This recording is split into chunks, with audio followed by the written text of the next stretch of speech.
Ladies and ladies, gentlemen and gentlemen, I want to thank you for joining us today to remember Morris Kight.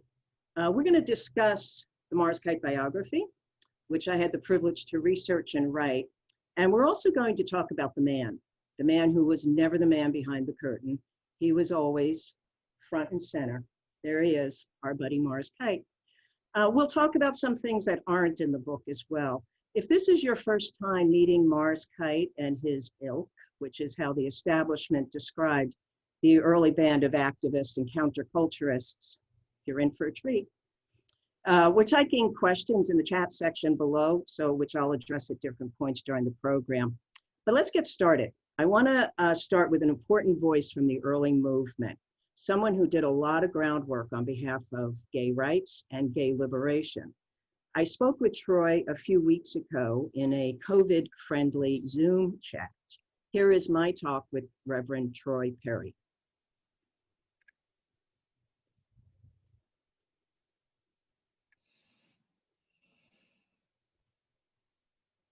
Troy, you there? Troy, it's great to have you here. Thank you for joining us. You go way back with Morris. You want to tell us a little bit about how far back you go? I go way, way back with Morris Kight. It's very, very interesting. After I founded Metropolitan Community Church, I received a telephone call, and the person on the other end turned out to be Morris, but said he would like to meet me. He had heard about me from Jim Kepner. And so I said, sure. He said, why don't you come over to my house? And he lived on Bonnie Bray. The first time I saw him with the police, he's the first person who ever said to me, you don't have to be afraid of the police.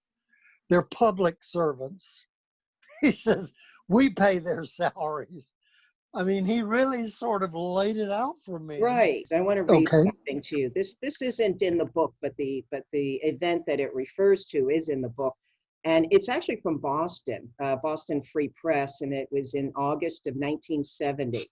Los Angeles, California, gay liberation activists led by Reverend Troy Perry ended a fast on the steps of the Federal Building in Los Angeles after a city councilman promised to arrange a gathering between leaders of the gay community and the city council. Perry, who is the minister of the predominantly homosexual Metropolitan Community Church, went without food for 10 days in this attempt to awaken the city's authorities to the oppression of gay people. Troy, that's big. I wanted to also make sure that people understood how serious we were in this struggle, in this fight. And so I would fast. After the parade, I would start a fast.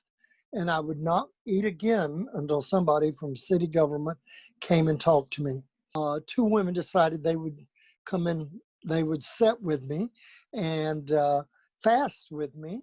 They didn't say, they said, I'm not going to do it for the whole 10 days. Well, whatever it takes. But until I have to go back to work, I'll fast with you, Reverend Perry. And we sat down on it, and it wasn't long before a policeman came along and said, what are you doing? And I said, I'm sitting here fasting and praying until someone from city government. I mean, I was very honest. I just said what I was doing. You do know you can be arrested, don't you? I said, if it's against the law, just sit here and fast and pray. And I guess it's against the law. And he kept coming back, and he came about 3 times, and then good cop shows up. And this was a sergeant, and the sergeant came up and said, what are you doing? Very nice, you know. And I said, I'm fasting and praying. To somebody from city government comes up. He said, you do realize you can be arrested? Oh, well, they're getting me to say it. I don't realize it, so they can use it in court. And I said, well, again, if it's against the law to fast and pray, then it's against the law. Well, Morris is there with me. And Morris, of course, being Morris, everybody knows Morris, you know what I mean? And they know me. They've seen us around enough by now. And they said, you know, all at once, I can tell something's happening. The police cars are all on McCadden Place, and the fire department is all at once pulling up. And I said to Morris, "Oh, Morris. I said, because I said, Morris, you've got to get them away from here. Somebody needs to get my mother and my partner away from here." And I said, all of the other gay folks, tell them to leave. I'll keep telling them to, but you tell them to. And if we're arrested, I said, don't come to the police station. As I'm looking at this police presence, I'm saying, they will want that, and they will hurt somebody. I said, here again, I said, Morris, please just tell everybody to stay away. Well, we're sitting there when once the police car comes rushing up, the sergeant gets out, tells us to get in the back of the car. So we were taken to the jail, and they said, well, you can get out under bond. I said, not me. I said, I can fast in jail. I said, and no. I said, I am not going to put up bail. But I told the two women, I said, I knew Carol did, and I thought Kelly did too. I said, I know y'all have to go to work in the morning. I said, don't worry, the bail money's up, you know what I mean? That'll be taken care of.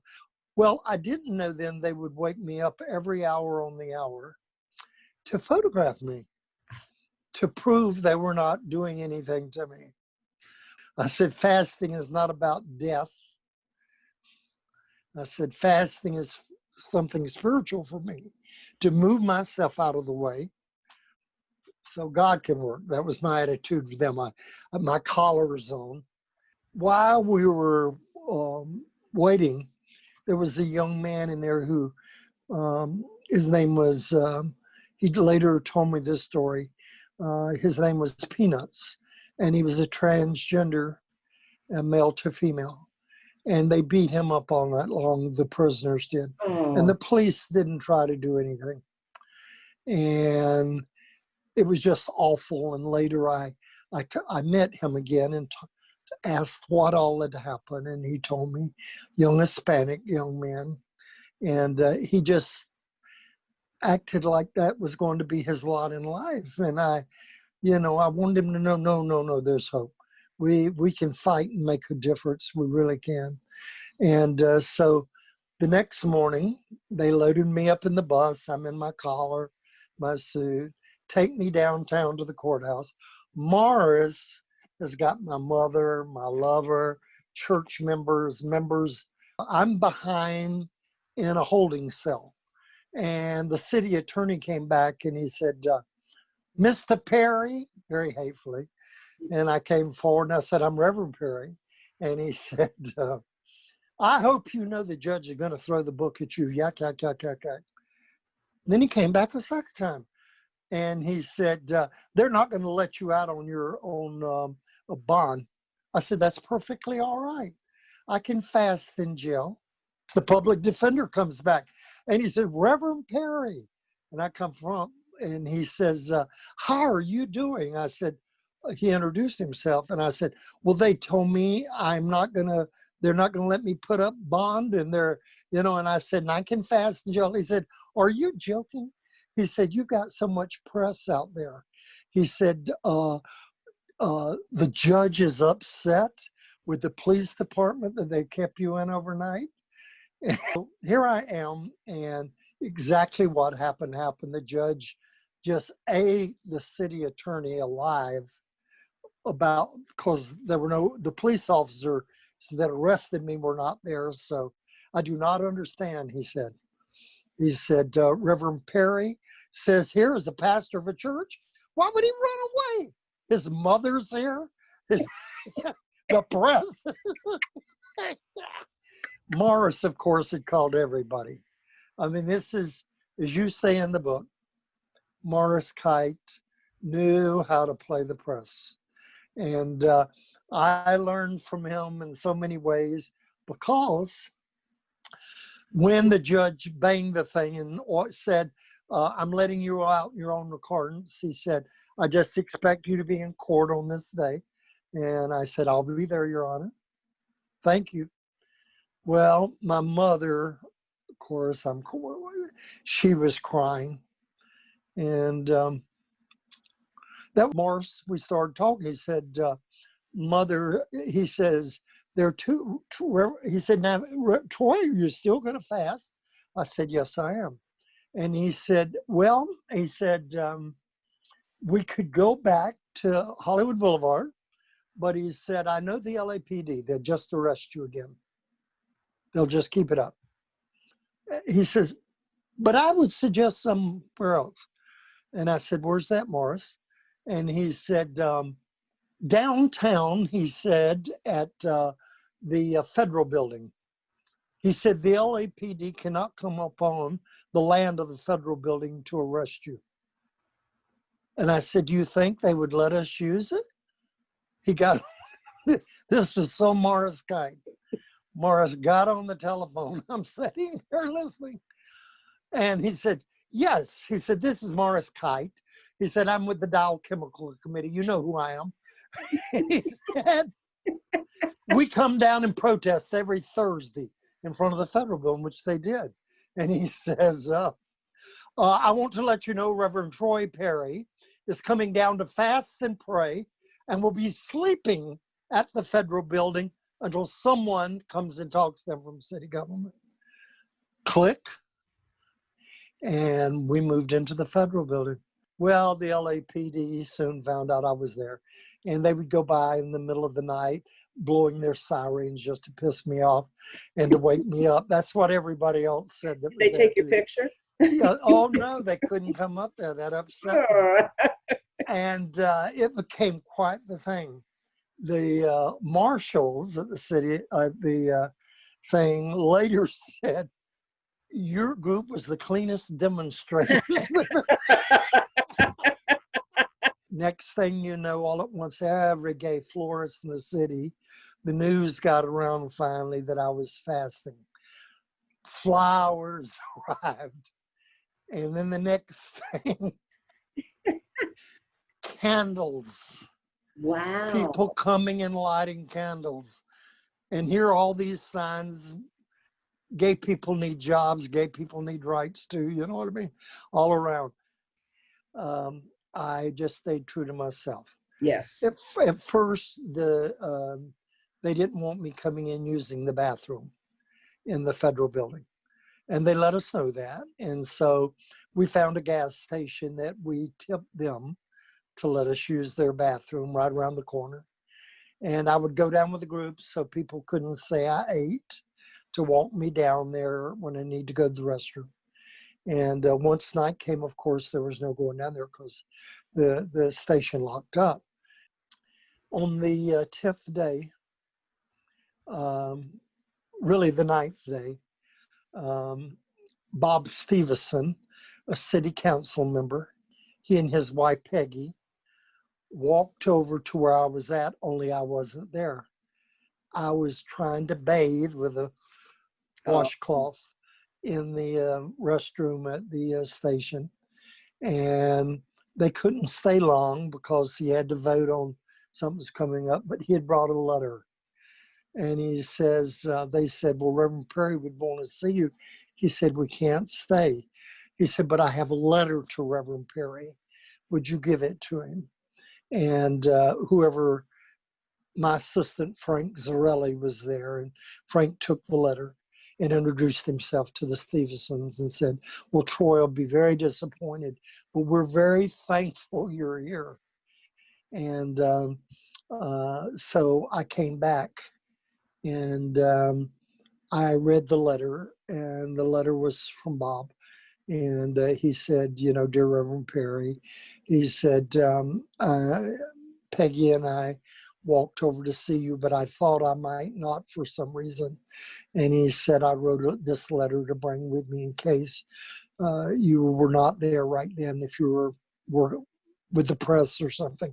And he said, I want you to know that every city council member is not a bigot here. And we do, some of us want to see a push and a start on this issue. And he said, "Martyrs are soon forgotten. I pray that you'll break your fast and that you'll call my office and we'll set up the time for you to come in." But Morris was very astute again in working with the Democratic Party. Yes. And someone bring in Mexican food. Oh. And You broke your fast with Mexican food? People to this day say, "You are so stupid." So I didn't care. It was one of my favorite foods. Right. And right. But I broke the fast, and it was very interesting. Morris and I continued to work together until the day he died. When I told Morris, don't let people come, to the jail. I said, that's exactly what the police want. I said, if we're arrested, do not, whatever you do, keep everybody away from that jail. It wasn't until a week later that I found out.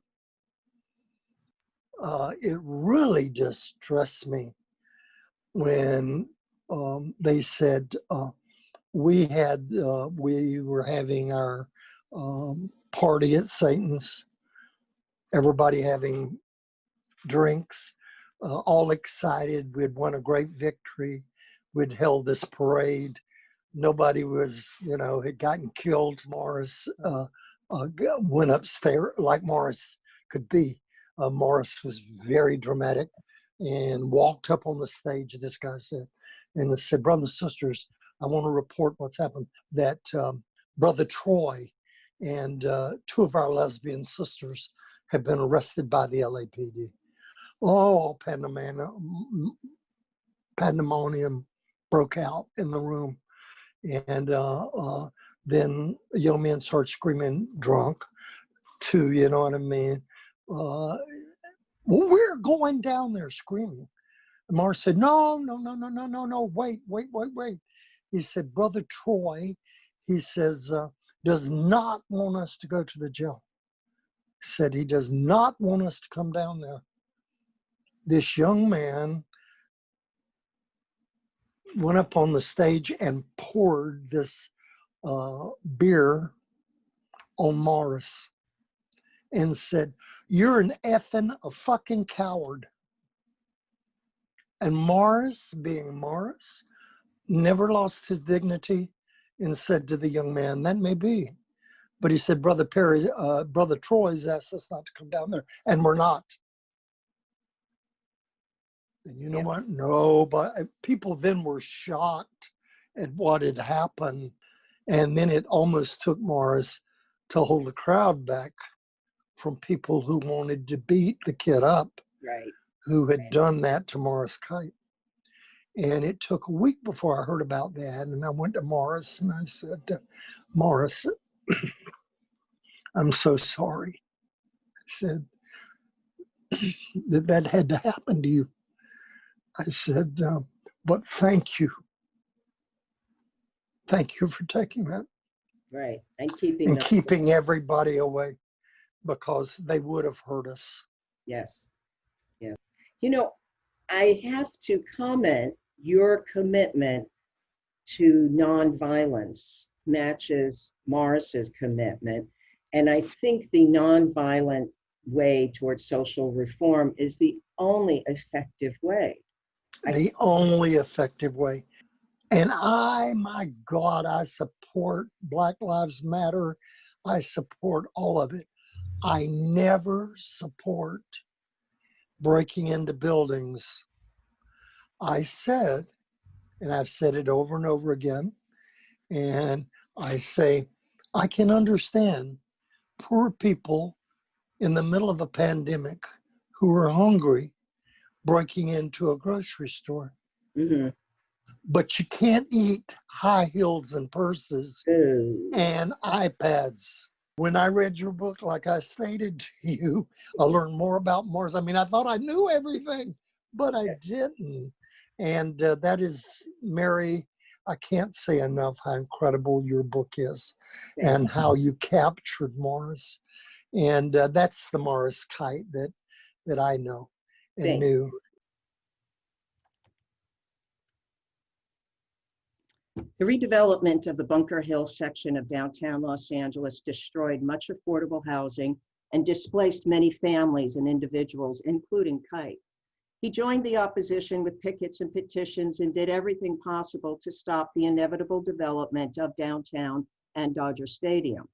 In July 1974, Kite wrote to Morty Manford about being unhappy in his 4th Street apartment, and the landlord was unhappy with me. Having a renowned gay liberationist on his property has finished freaking the poor man's mind.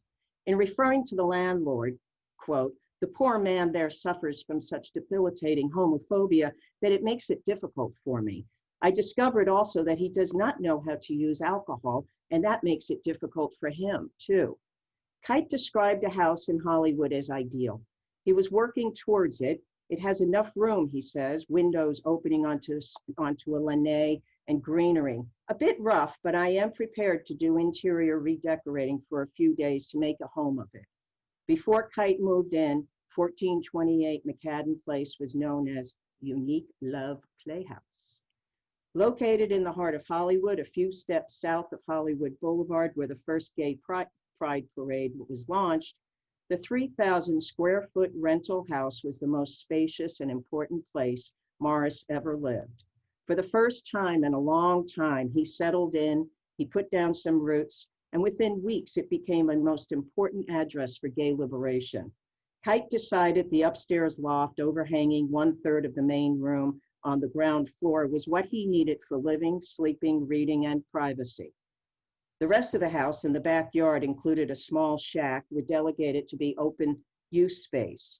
A quick assemblage of his befriendees donated labor and creative ideas to create a lush and functional environment. Fred Bradford remembers crawling under the house to install an additional telephone connection for the gay helpline. Volunteers kept the place going for as long as Kite lived there. They served as caretakers of both the property and Morris himself. The rent remained affordable, parking was easy for the many visitors, it was close to public transportation for Kite. The property also provided ample room for Kite's 4-legged friends, domestic and feral. Kite wanted nothing for nothing while he lived on McCadden Place. It was described in the press as a big old barn of a house, full of small, noisy dogs, assorted cats, and a 14-foot dining room table, which was used for brainstorming, production, dining, and entertainment. A few couches and overstuffed chairs aligned with side tables and a coffee table created an ideal meeting place. Gino Vizina remembers that Kite always kept the front door open on McCadden Place. Safety was precarious in that location. He didn't care. He'd say, "I'm not going to worry about it." He was indifferent to danger. Wherever Morris lived, Fort Worth, Albuquerque, Los Angeles, he became known for throwing some pretty wild parties. This is McCadden Place. I was never there myself, but from what I understand about his LA parties, you could expect to run into just about anyone there. There might be a high-profile personality chatting away with a recent parolee, or you might see a state senator chatting away with a runaway. You might discover a new favorite artist or see an already favorite performer. Or, as our next guest is a favorite, please, live from Highland Park in Los Angeles, welcome our friend and our favorite, Jolie Holland.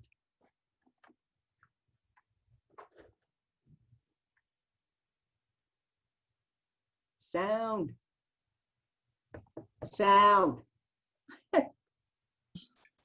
How's that? Good. All right. Hi everybody. I'm gonna play a classic song of resistance. This was arranged by my friend Mark Rebo, the great guitar player.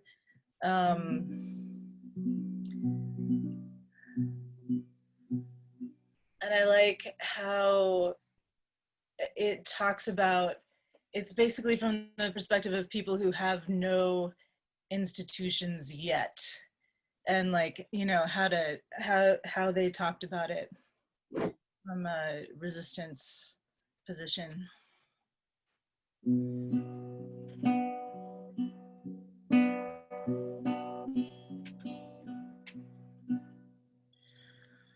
Oh, one fine morning, I woke up early. Bella ciao, goodbye, beautiful. Oh, one fine morning, I woke up early to find the fascists at my door.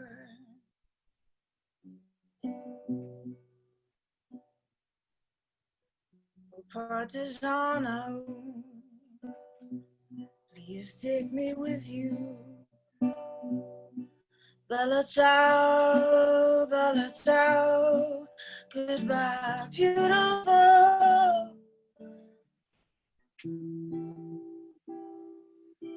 Take me with you. I'm not afraid anymore. And if I die, oh Partisano, bella ciao, goodbye, beautiful. Bury me on a mountain in the shadow of the flower.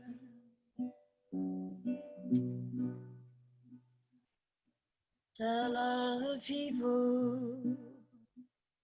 people passing, bella ciao, goodbye, beautiful. So all the people passing, say, oh, what a beautiful flower.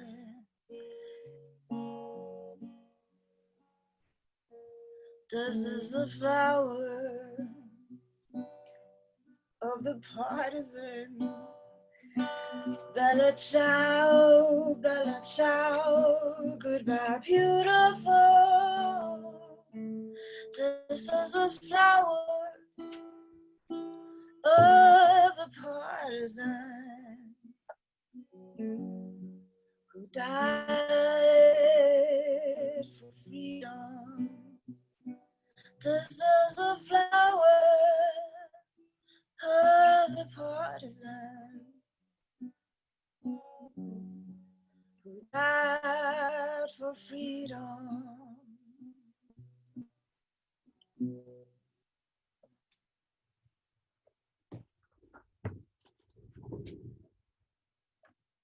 Thank you, Jolie.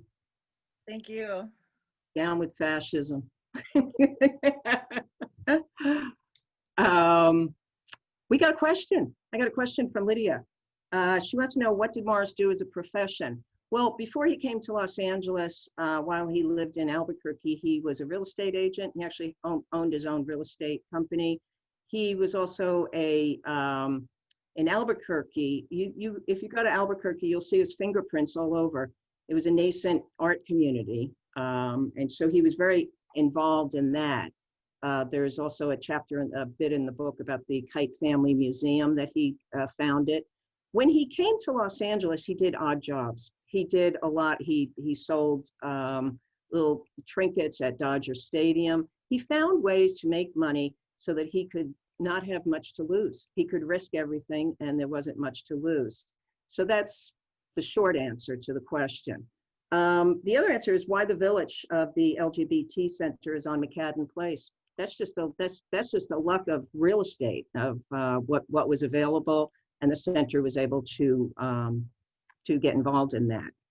I'm going to move on a little bit. I hope I addressed those. If not, let me know in the chat section and I'll come back to it. While researching and writing about Morris, something happened to me. My own life became enriched with new and wonderful people. And I made quite a few new friends along the way.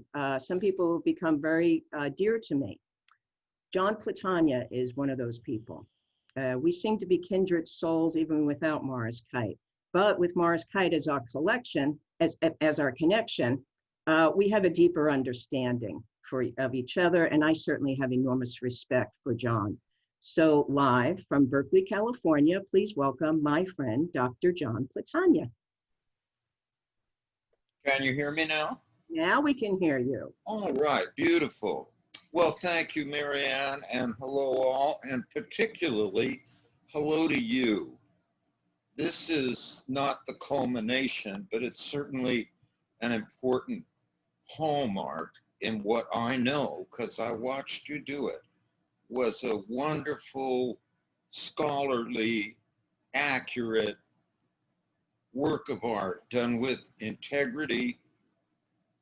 It is just so good and so nice, and you capture Morris Kight along with a lot of the rest of us. Listening to Troy Perry is like listening to a memory, and seeing Morris either interject himself directly into their lives and what was happening, or called upon for help. I know Morris in both contexts. I went, well, let me read from your book. I think that's a good way to do it. Of course, when you sent me a copy of the book, the first thing I did was went to the index to see where's Jon Platania. And here I am, and I'm going to read what you quoted. Jon Platania explained, and here's the quote, "Back in those days," and Troy just spoke to this, "the fun sport of the Vice Squad was to bust as many gay men as they could and publish their names in the newspaper. Arrest people for putting their hands on somebody's shoulders in a bar. Arrest people for even touching on the hands while dancing in a bar. Lives were ruined wholesale. Morris filled this really important role of finding lawyers and finding doctors and finding people who could help other people. He really did that more or less single-handed." Morris used to gleefully like to announce that when he moved to Los Angeles, and even at McCadden Place, he ran a clap shack behind the house. A clap shack, for some of you younger folks, that's where people would go if they got gonorrhea or syphilis or any of the other things that people who love people can get. What people may not know is that if you showed up at the public health department or in your private doctor's office and you said, "Well, I got, looks like to me, gonorrhea," and the doctor asked, "Well, who did you get that from?" And you're a guy and you say, "Oh, I got that from Harry." Well, Harry and you, because of your being sick, could be sentenced to 25 years to life in the state penitentiary. That was the reality at the time that I met Morris Kight. Right. And we can talk more about that. Is there something? Well, that dynamic of how the city officials responded to sexually transmitted diseases, that right there was a public health crisis just waiting to happen. Because if I have a choice between being treated or my career, I'm probably gonna err on the side of holding on to my career, family, and life, and not be treated. So this is why the early days of the Gay Community Services Center was so valuable, John, which you were involved with. Very much involved with it, and I'd like to say something about that and my relationship with Morris. From my perspective, and clearly from an egocentristic point of view, if it wasn't for Morris's and my relationship, perhaps that place wouldn't be there at all. Correct. Morris and I became great friends. I want to tell you how that happened. My friend, Michael Johnson, he had just finished up a stint in the state penitentiary 5 years to life for selling a lid, that's a small amount, of marijuana at Sacramento State College. It wasn't a university then. And the judge was going to make an example out of the vice president of the school, and she did. So I was a city planner, I was director of development for the community development agency, and I helped Michael get a job. And Michael and I both were involved in social justice for a long time. We founded the student peace movement. We got involved with the Quakers when we were just kids, and the farm workers, and went to Mississippi, and we did all of that in other people's struggles. And you will hear that a lot from older gay activists. I was involved in other people's struggle. I was involved in my struggle, but I was in the closet about it. How much do you know that Byron Rustin, a Black gay man, probably wrote the I Have a Dream speech for Martin Luther King? Martin Luther King, the saint of our times, in those days would not acknowledge his right-hand man because he was Black and because he was gay and Black. That was not popular in the church. That's the milieu. That's the world that we were living in. I'm working for the city. I'm smart. I know what can happen to me if I am not, we didn't even have the term outed, found out that I was a homosexual. I'm not a homosexual, by the way, but that was the label at the time. That doesn't mean I don't like sleeping with men. I love it. But I don't like being pathologized with a term like homosexual. Morris had a lot to do with that too. And so did our friends.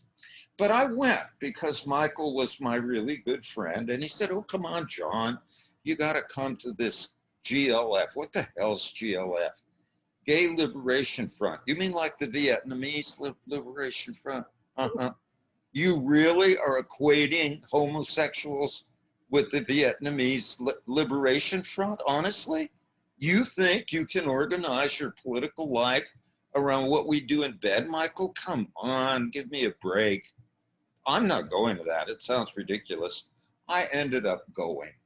And it was just as ridiculous as I thought it was. I don't know if you remember the bar scene from Star Wars, but that's what it was like for me. I'd never seen such a room, such a gaggle of screaming crazy, wild people, and in the middle of it all was this elder, stable, even made sense guy, Morris Kight, Donald Gill Hefner, quite a few other names of people who have become famous since then. And it caught me not on fire, not flaming, but I wanted to help. So since I knew something, I was a conscientious objector and worked in the state hospital system for a few years as an alternative to going to the federal penitentiary. I've lived my life on the edge of going to the federal penitentiary. Anyway, back then, I agreed that I would hold something we called a consciousness raising group at Michael's and my house. And people could come and it would be confidential. And I committed to 8 weeks of talking with other people about what we were starting to call in the survival committee of GLF, self-development. We didn't believe in psychotherapy because we didn't believe in the mental health industry, but we did believe in self-development. So I'm running this consciousness raising group, I think it was on Thursday nights. Well, one Thursday afternoon before the group was over, I lived not far from Ferndale Park, which is in Griffith Park. And I was a cute kid, you know. When you're my age then, you're cute even when you're not cute, but I was. And some guy who was also cute came up to me in a Texaco uniform and making a long story short, wanted to know if I wanted to play in the bushes. Well, we'd heard all about what goes on in Ferndale Park in GLF. What goes on there is arresting people. It was a setup. And I said, now look, kid, you're a nice guy. I like you, but no, I don't have sex in public places. First of all, I don't care for that kind of sex. And secondly, you can get arrested. You can't walk up to people and say what you just said to me. But if you want to come to my house, I'd really like that. So we walk over to my VW van, and here comes another guy, also cute, who I thought was a friend of this guy. I wasn't in any mood to object to that. Looked like we were going to have a very fun afternoon before the consciousness. I could get him out of there before the group arrived. So I look up, well, the guy walks up to me. He puts his hand on my shoulder. He pulls the other hand around my back. He, handcuffs this wrist to this wrist, throws me up against the car, damn near dislocating and breaking my shoulder. Well, because of GLF and because of Morris Kight, I knew what to do, and I started screaming. Call the Gay Liberation Front. This is the phone number. My name, I couldn't believe this. My name is Jon Platania. I am being arrested. Call the Gay Liberation Front. Marianne, you know that story, but I was well out of the closet. Morris, as you report in that paragraph and in the book, would take kids, people like me who got in trouble like that, and it'd take them to one of the few lawyers in town who could kind of clean that whole mess up and keep you from having to register as a sex offender for the rest of your life. So he took me to see Sheldon Adelson. Making a long story short, I told him the story, and I said, I'd like you to defend me. He said, and you would like to lose. I said, what? He said, there isn't any defense against that. You've got two police, one will lie, the other will swear to it, and you will register as a sex offender for the rest of your life. But I didn't do it. Morris, will you talk to this young man? I don't think he can hear very well. You will lose. You will register as a sex offender. I don't care. I didn't do it.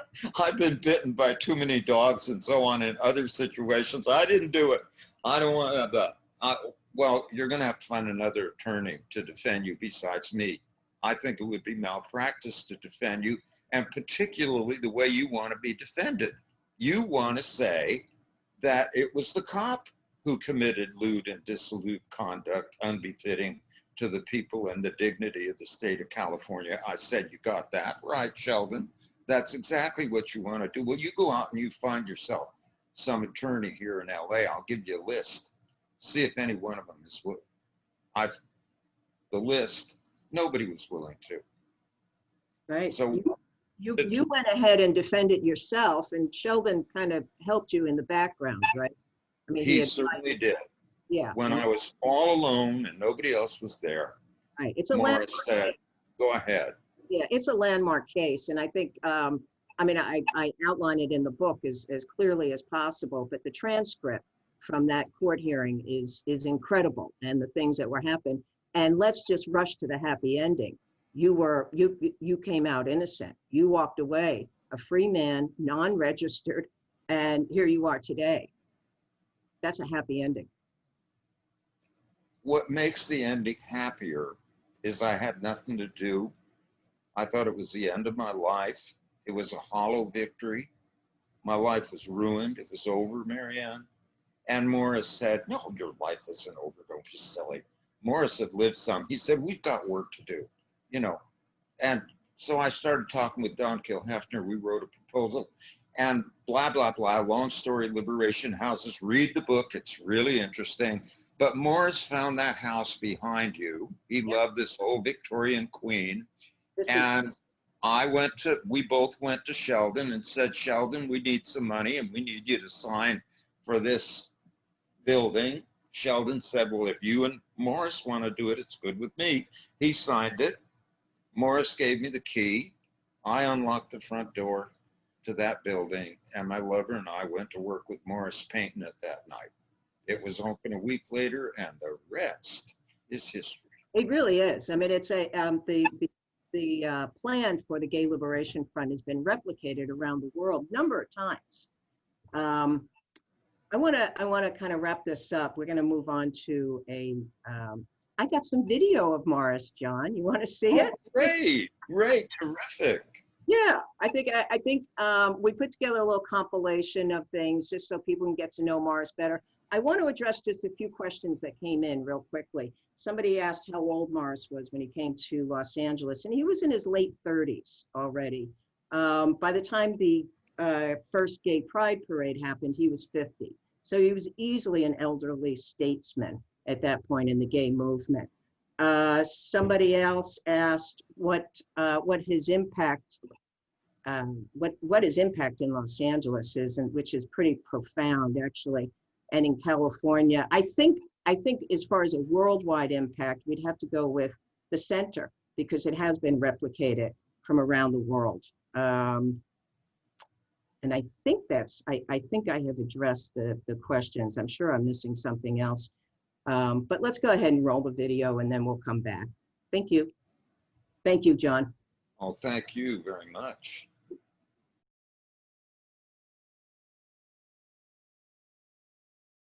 I was born in Proctor, P-R-O-C-T-O-R, Texas, 19 November 1919. I commenced to find out who I was. I commenced to learn more about myself. I learned that I was not like other people, and I also learned that that was something you didn't talk about, that you didn't advertise that, you didn't say that. Discovered that I was terribly bright. I suffered a great deal of ostracism. I was left out of the games, and I accepted that as a fact. I came to Los Angeles to do with my life exactly what I've done. Had been already serving lesbian gay people in various kinds of ways, and I felt that could be much better, to pass the word that I was of service on a not-for-fee basis for troubled or in trouble lesbian gay persons. I wouldn't like myself as much as I would like to if I didn't do more about the sick, sad, and sorry state of affairs for gay and lesbian persons. I was not asking for money. I wasn't asking for sex. I wasn't asking for love. I wasn't asking for appreciation. And I wasn't judging them. I wasn't saying, how did you get in all this trouble? Imagine in 1957 printing cards with your name and address as an upfront homosexual and pass them out in the essential gay lesbian ghetto. Before Gay Liberation and before the Gay Community Services Center, Morris was a walking gay community services center. A feminist, a pacifist, a generalist, a universalist, social services organization founder, and of course, a lesbian and gay liberationist. A founder in 1969 of the Gay Liberation Front in Los Angeles, the principal co-founder in May of 1971 of the Gay and Lesbian Community Services Center in Los Angeles. You were the founder in 1965 of the Dow Action Committee, a founder in... So then the war in Indochina became very serious. Along the way, I founded the Dow, D-O-W, Action Committee. We were after the Dow Chemical Company for the manufacture of napalm. We committed civil disobedience all over the city, fasted. We fasted at Coronado and Wilshire for 10 days at the headquarters of Dow Chemical Company. We leafleted. We did demonstrations. We went to Chicago, to the Democratic National Convention in Chicago, suffered heavy arrests.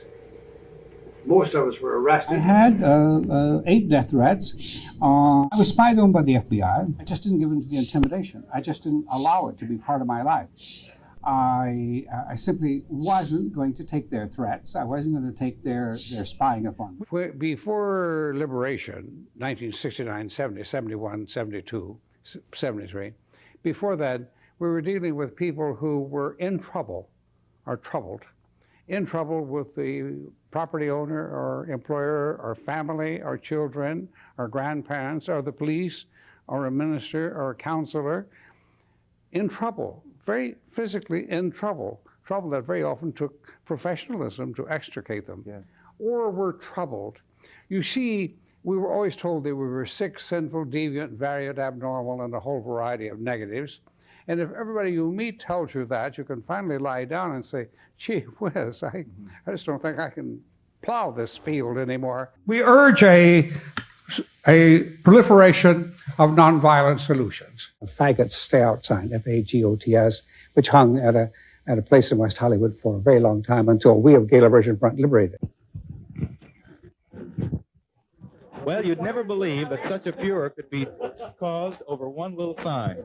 But it certainly is, and there's a lot of people right out here walking in front of Barney's Beanery who are protesting that sign. This restaurant here, Barney's Beanery, has been here a long time, 50 years, and they have a sign saying, "Faggots Stay Out." Now, it doesn't offend me awfully, but it offends everybody else. This sign comes out of an antique American idea, which should have gone out of style, along with "Niggers Stay Out." No Mexicans or dogs allowed. And these kinds of things have to go. We have to tolerate some vulgarity. Calling me a faggot, while I find it offensive, I don't feel I'm being murdered. Morris Kight, good to have you, sir. How do you do? How do you do? From the Los Angeles County Human Relations Commission. Since 1980, you've been Commissioner of Human Relations for the County of Los Angeles. When I appointed him, the climate was different, and that has changed now. Thanks to his pioneering efforts, frankly. I have been a commissioner for 20 years, and I've just been reappointed by Supervisor Yaroslavsky for 4 more years. As thousands of people lined Hollywood Boulevard, the 7th annual Christopher Street West Parade was about to get underway on a beautiful bicentennial 4th of July in Hollywood.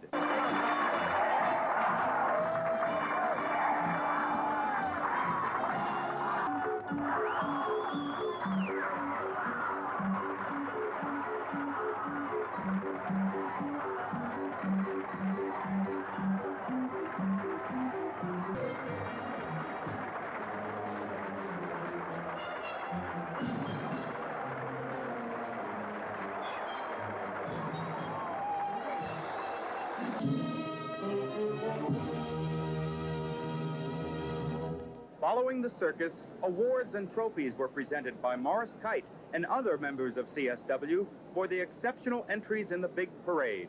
The Stonewall Democratic Club received a trophy for Best Theme Presentation. Time and again, in creative, loving, nonviolent terms. Dealing with expressed homophobia is nothing new for me. However, I think that in general, I didn't take the bait, that when commissioners acted in homophobic ways, I didn't confront them. When AIDS first appeared among us, there was great fear that it was contagious, and I urge your continued attention to finding extra funds to fund AIDS services. Thank you. You're a hell of a nice guy. And we love Morris. We're very proud of Morris here in Los Angeles. Make that clear. We'll keep coming back and coming back and coming back. We will wind you down. We simply will not allow you to abuse gay people. We simply will not allow you to abuse gay people. Morris, you're out of order, Morris. Morris, you're out of order, and Frank, yeah, he has been. And I don't intend to do that. Gentlemen, wait a minute, gentlemen.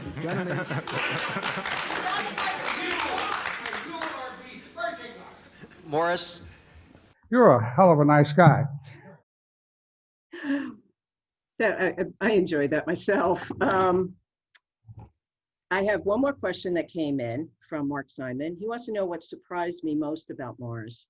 And I was in for some surprises, I really was. And I think the surprise that really kind of pulled the rug out from under me at different times is just how bloody smart the man was. He could take the tiniest little idea and turn it into something that really mattered and would impact people. And in dissecting some of his papers, I had typed up his work for a long time, so I was familiar with how he spoke and his different Edwardian way of expressing his ideas. But when I went through and I looked at what the idea behind Stonewall Democratic Club, for instance, even the Gay and Lesbian Community Services Center, these were really nuanced, refined ideas that were able to withstand a lot of changes in society, and yet they still kept their roots. So the thing that surprised me most about Morris, even though I knew he was smart, but I just didn't realize how bloody smart he was. And I'm no dumb cluck, but this guy really, he took the best of us for a ride. Back in early June, yeah, we were still in quarantine, I met with Angela Brinksele from the June Mazer archives in West Hollywood. We met on Zoom, of course. For those of you who are not familiar, the June Mazer is a fellow organization of the One Archives, and they too do very valuable work. And I ask you to please keep them in mind when it comes time for giving. Angela wanted to know about Morris's relationship to women, lesbian feminists in particular. This is the best I could do. So I'm Angela Brinksele from the June L. Mazer Lesbian Archives, and we are with Marianne Cherry, talking to her about her book, all about Morris Kight. I wanted to say it's June 3rd, 2020. Second. Okay, thank you. June 2nd, 2020. So I think that gives you a good taste of what it was like for the women in the early Gay Liberation Front, which was here in Los Angeles. It wasn't much better in New York for women. And I think if we're going to discuss Morris's relationships with women, we have to start at the beginning. If I know one thing about men, it's that their relationship with their mother is fundamental to who they become as men. Morris's relationship with his mother was a unique character. She was actually quite a contentious person, and sometimes described as horrible. But his father died when Morris was not 10 years old. I think he was like 7 years old.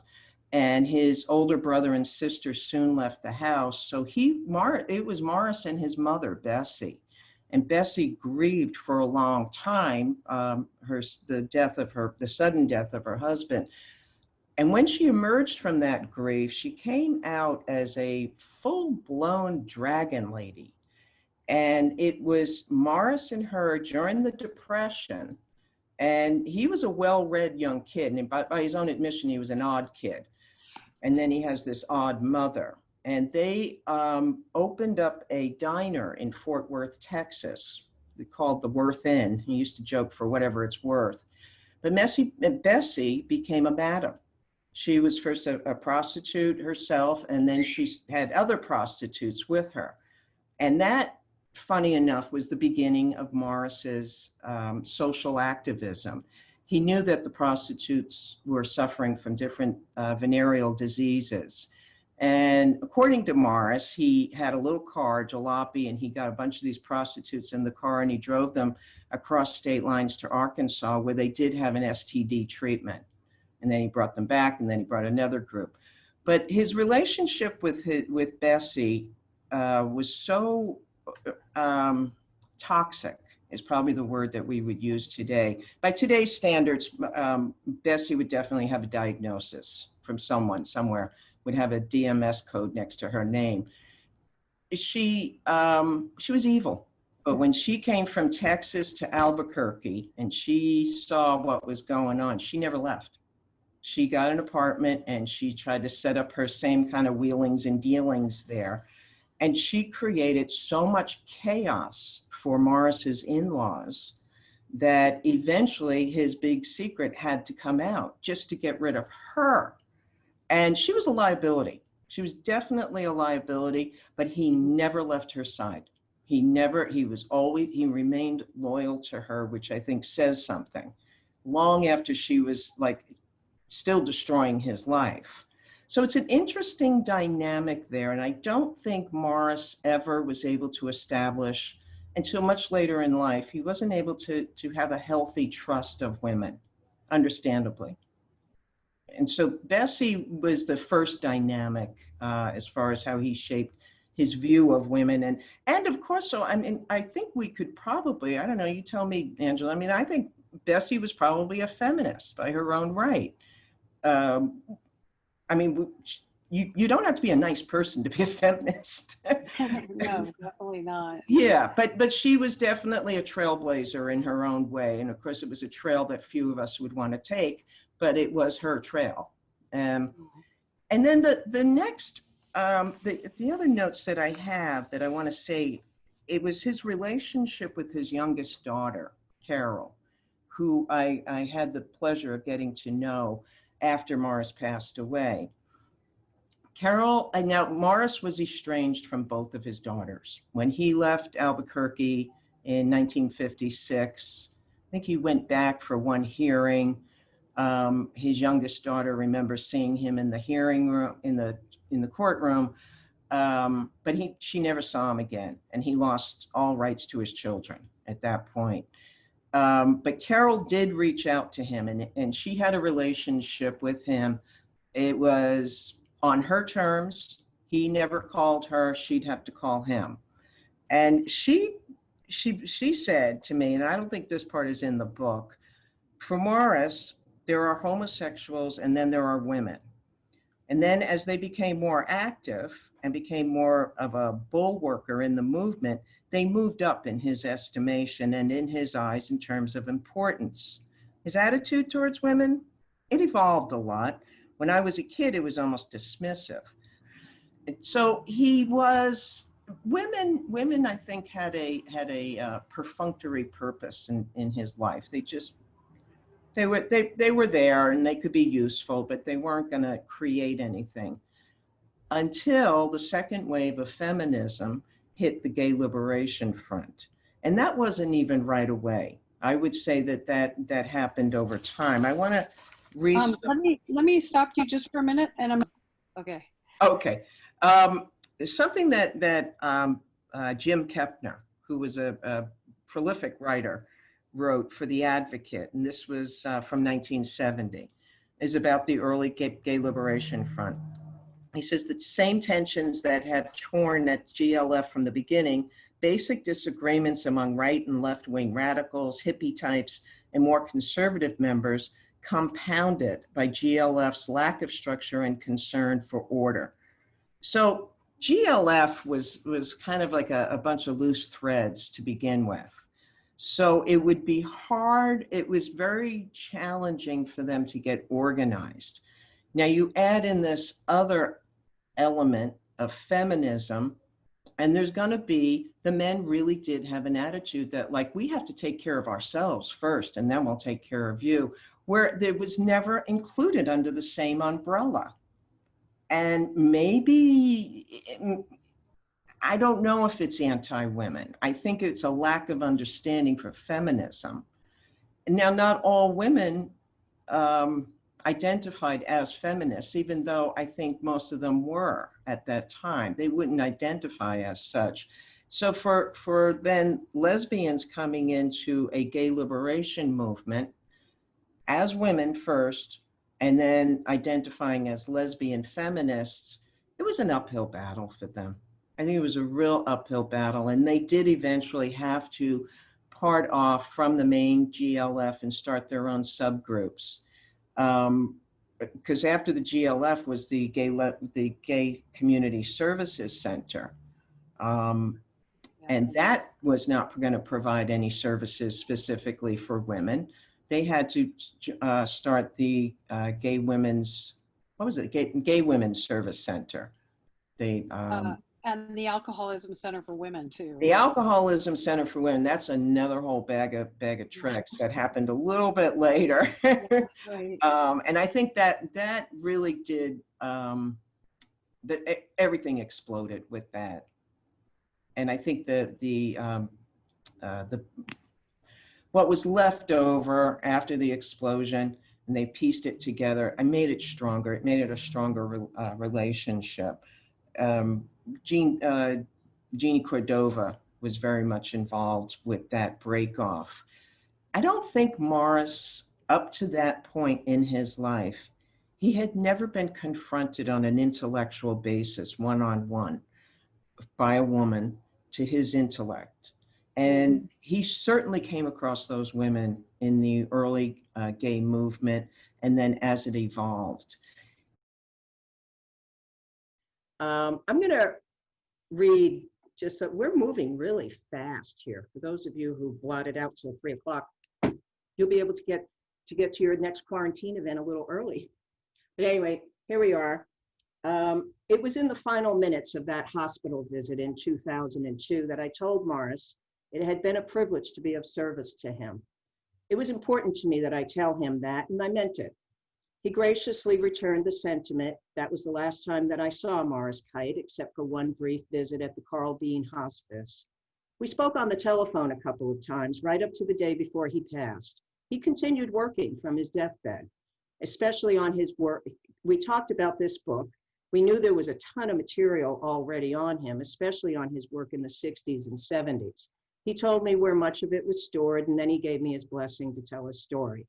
Morris wished for his story to be a source of teaching, grounding, and reasoning in times of instability and change. Kite's legacy was the most important thing to him, and in my opinion, his legacy stands without him propping it up. At some point between that last phone call with Morris and where I sit today, I accepted the fact that this book will not please everyone. Morris Kight did not please everyone. I came away with a new understanding that when assessing an individual's life in the most specific and broadest ways, perhaps it is best that the person not always be judged by their character, but by their actions. In regards to his achievements, Morris Kight stands shoulder to shoulder with the greatest activists of any time. It truly was a privilege to be of service to Morris. It has been an even bigger honor to tell his story. Kite's story is about many people. He positively affected so many lives, people who will never know him, from different walks of life, certainly people I love. His work ultimately affected the entire world in a positive way because it empowered individuals, homosexuals, and all the rest of us to make the world a better place. My hope is that there is never a need for another revolution like the gay revolution. My wish is that this story will serve as a reminder, and perhaps it will offer up a little historical guidance for activists, all the good people who continue to show up and make noise, the brave, nonviolent social reformers who know peace in their hearts and courage in their bellies. I meant that when I wrote it, and I mean it today. I really wanted to be able to say thank you in person. There were so many good people who helped along the way. Certainly my life is better off for having told the Morris Kight story. But those of you who lived it with him, those of you who helped in many ways, who walked the walk and talked the talk with him, you have shaped a better world. And from the bottom of my heart through the rest of my days on this earth, I thank you all. As far as today goes, I want to specifically thank Lexi Johnson, Jean Vaccaro from the One Archives at the USC Libraries, Jason Jen, Cheryl Holtzman, Jolie Holland, the boyfriend, Reverend Troy Perry, Dr. Jon Platania, and Angela Brinksele. Now, just one more thing before we wrap up. We are in a time where we need to make sustainable changes. We need a new construct for healthy living. Yes, we're in a time when we all need to tap our inner Morris Kites. We need to find that self-empowered, righteous selves and do something to make the changes that are desperately needed. We are all worth that effort. So we're going to wrap this up with ladies and ladies, gentlemen and gentlemen, please enjoy 2 songs from a pre-COVID performance of The Boyfriend.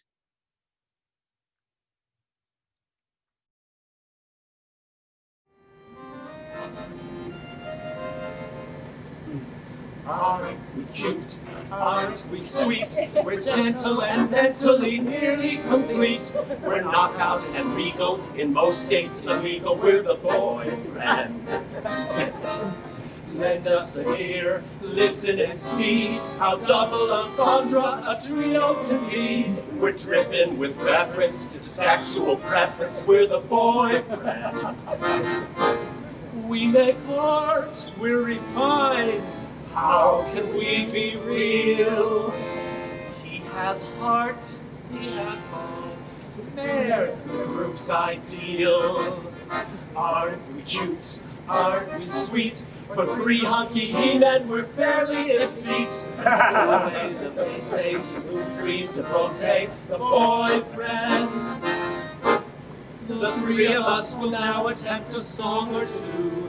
If we awaken you, mon cher, we'll sing you back to sleep with songs our mothers knew. We're gonna croon a few. Be there. At our mommy's knees, we read Sophocles. We always Edda pleased our moms. Aren't we cute? Aren't we sweet? We're light in the loafers, but not on our feet. We're gentle and mentally nearly complete. We're the Tinky Winky, Nervous Nelly, Liberati, Pinky Lifting, Salad Tossing, Boyfriend.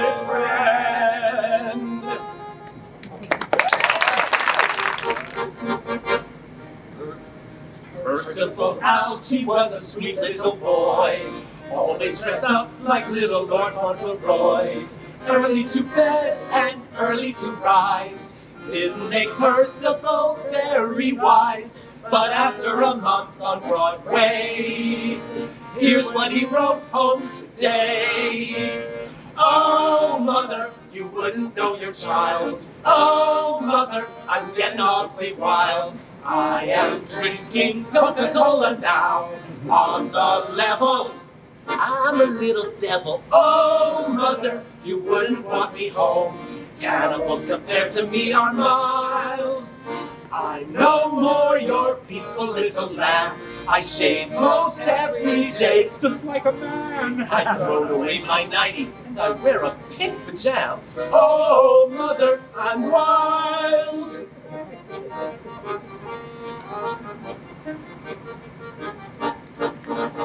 Percival went to see a musical show. He had a seat right in the very front row. Each girl began to shimmy and shake.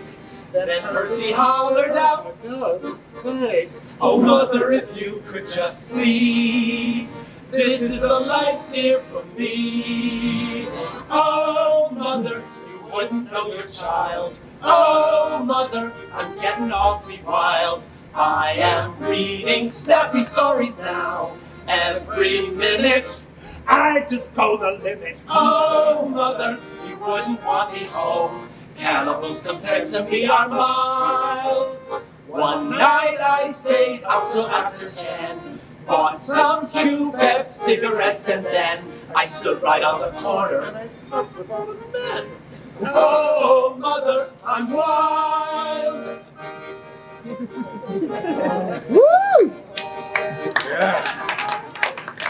I made myself in Dirkus just to wash my sins away. Oh, mother, I'm wild.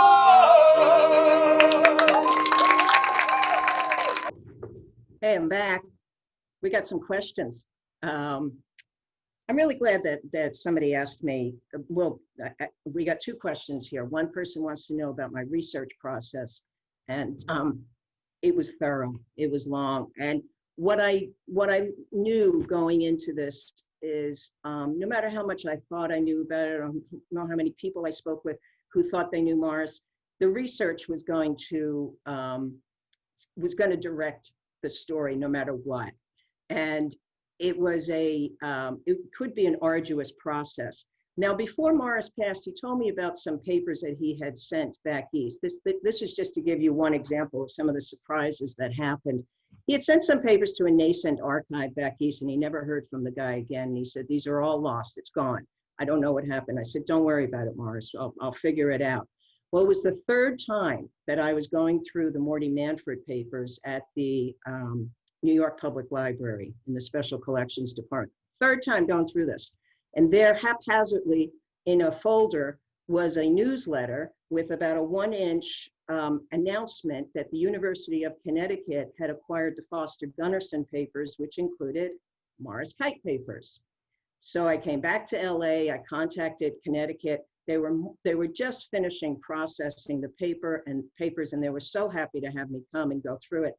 There's a treasure trove in there. I spent 2 days going through very thoroughly And that's where I was able to connect a lot of the letters that I found in the San Francisco Public Library, which then connected to One Archives letters. So it was a lot of detective work. I put some gum under my shoes and I just went at it. I enjoyed it. I enjoy getting dirt under my nails to find the truth in these things. I'm not afraid of it. So that's an example of the research process, and it directed the story. I allowed the research to direct the story, not my opinions or anyone else's opinions. And I hope it holds up in the story. And the other question that I got, which I really appreciate this question, is what was Morris like as a friend? He was a great friend to have. You couldn't ask for a better friend. If you had a stubbed toe, he'd give you a way to fix it. If your heart was broken, he'd help you to mend that. I have talked to Morris hours and hours about everything. Need a job? He'll pick up the phone. He'll find somebody who needs your skills. He was a great friend to have. I don't think he'd be a very good enemy to have. I don't think you'd want to get on the wrong side of the man, but I had no occasion to do that. But even if you did get on the wrong side of him, as exampled in the story about Brenda Weathers, they were at a terrible conflict and Brenda had to leave town and there was nobody else in town that she would ever trust her beloved dog to but Morris Kite. So there they are having they were having a standoff that lasted for about 2 years, and Morris took really good care of her dog while she had to go off and take care of some things. That's the kind of friend that Morris was. His integrity ran straight through everything in his life. Do we have any more questions? And let me just check real quick before we say goodbye. I think this has been a lot of fun for me. I hope you guys have had some good snacks along the way.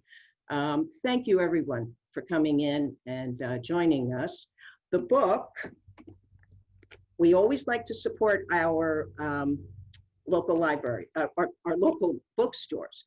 So if your local bookstore doesn't have it in, please ask them to get it. There we are. Skylight here in Los Angeles, Skylight has it. You can also get an autographed copy directly from me at mariannecherrywriter.com. And I think that's it. Let's wrap it up. We're about a half hour early. Love you guys. Thank you.